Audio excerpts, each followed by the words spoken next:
புரிந்து நெஞ்சில் வஞ்சம் கேட பேரா நின்ற பெருங்கருணை பேராரே ஆறாமுதே அளவில்லா பெம்மானே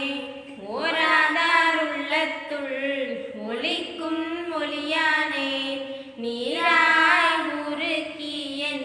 ஆருயிராய் நின்றானே இன்பமும் துன்பமும் இல்லானே உள்ளானே அன்பருக்கு அன்பர்